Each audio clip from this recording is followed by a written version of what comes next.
In terms of investing in Africa, in terms of from a Harith point of view, it's been perfect since we started investing. Since in 2006 when we started fundraising for the fund, and since 2007 when we had our first close.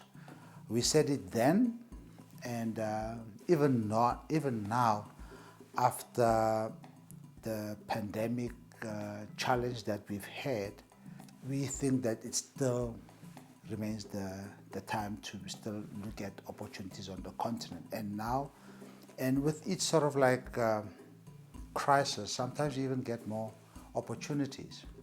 And when we started in 2006, we said that the continent, there's going to be a need for infrastructure for at least the next 50 years in terms of looking at what we want to do. So therefore, we'd have enough to do if we look at the needs of the continent as it was then. We're now 14 years down the line, and the needs are even growing. They have not become any less than what they were then. The only, I think,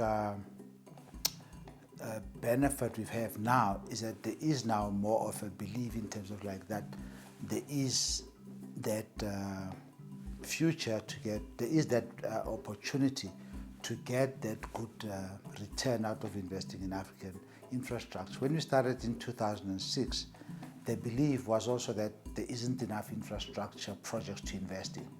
Now we know, even after COVID has even made it much more pertinent, that we're still going to need this asset class for at least another 50, 75 years. You'll always need infrastructure. You might not perhaps need it in the current definition of what we call infrastructure, because technology is now causing this disruption.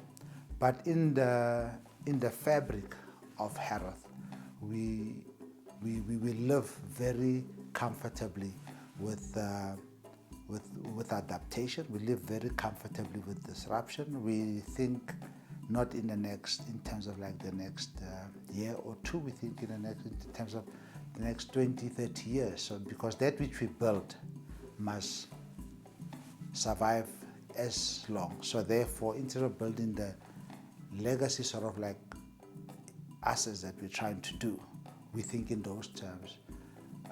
Whilst the pandemic has been harsh, I think even much more perhaps harsher on developing economies, the opportunities are even much more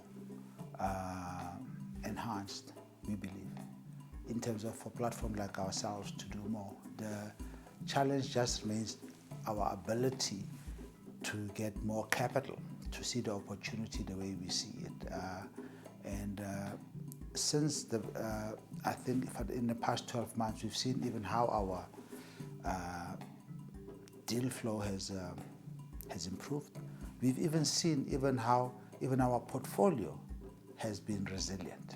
There are one or two assets which have suffered as a result of the lockdowns and those things. But I think in the nature of our 30, 40, 50-year views, we know we'll be able to ride those blips, and we are structured in a manner that enables us to survive the long term.